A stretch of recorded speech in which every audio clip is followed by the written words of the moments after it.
Assalamualaikum sahabat sekalian. Topik hari ini kita akan membincangkan tentang bacaan gharib, iaitu salah satu ilmu tajwid yang kita perlu tahu. Apakah bacaan gharib yang kita kena tahu ini? Gharib adalah ilmu tajwid yang mempelajari bacaan yang ada dalam Al-Quran yang jarang ditemukan dan hanya ada sedikit di dalam Al-Quran. Gharib merupakan asal dari kata gharaba yang artinya jauh, dan sebahagian para ulama berpendapat bahawa kata gharib mempunyai makna ungkapan yang tidak jelas atau samar. Di dalam Al-Quran, bacaan gharib terbahagi kepada 5 bahagian. Di antaranya adalah bacaan saktah, bacaan imalah, bacaan ishmam, bacaan tashil dan bacaan naqal. Berikut adalah 5 jenis bacaan gharib beserta masing-masing contohnya lengkap dengan surah dan ayatnya. Pertama ialah bacaan saktah.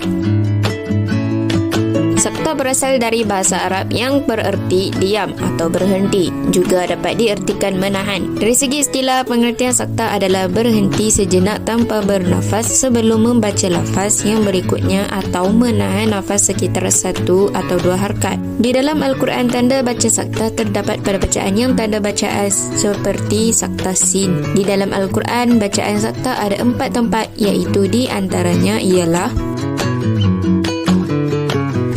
kedua ialah bacaan imalah. Imalah berasal dari kata bahasa Arab yang bererti miring atau bengkok. Sedangkan menurut istilah, pengertian imalah adalah memiringkan bunyi harakat fathah ke arah bunyi harakat kasrah atau membengkokkan huruf alif ke huruf ya. Bacaan imalah di Al-Quran ditandai dengan tanda baca imalah yang terletak di bawah huruf ra. Dalam Al-Quran, bacaan imalah hanya terdapat satu tempat, iaitu pada surah Hud ayat 41. Pada ayat di atas, bacaan imalah terdapat pada lafaz majreha, iaitu wajib dibaca majreha, tidak boleh dibaca majroha, iaitu harus memiringkan fathah pada huruf ra ke arah kasrah yang berbunyi menjadi huruf re atau dibaca ra tarqiq, iaitu secara tipis. Lafaz majreha dibaca imalah kerana sebagai perbezaan antara bacaan majroha yang artinya berjalan di darat dengan bacaan majreha yang artinya berjalan di laut. Pada dasarnya, lafaz majreha berasal dari kata jara yang artinya berjalan atau mengalir. Ketiga ialah bacaan ishmam. Ishmam menurut bahasa artinya muncung atau monyong.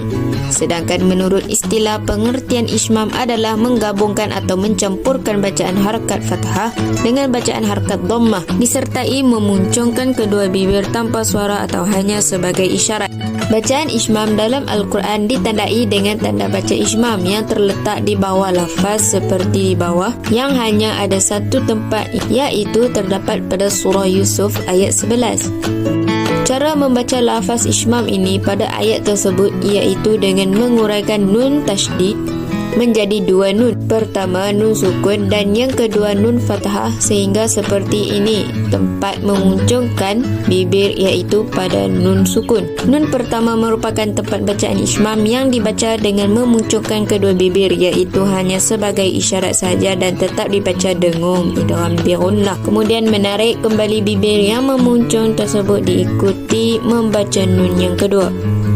Keempat ialah bacaan tashil. Tashil berasal dari kata bahasa Arab sahla yang bererti mudah atau ringan.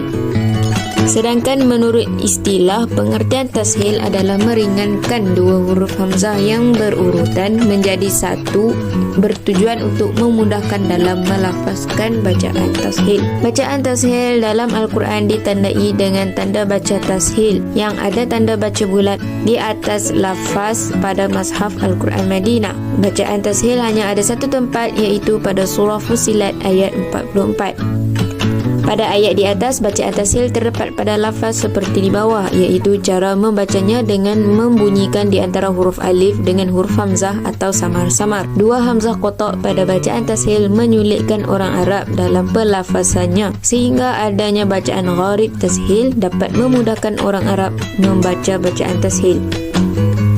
Akhir sekali, yang kelima ialah bacaan naqal.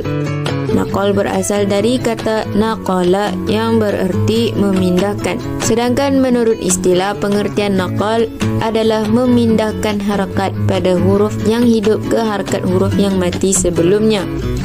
Bacaan naqal dalam Al-Quran hanya ada satu tempat, iaitu terdapat pada surah Al-Hujurat ayat 11.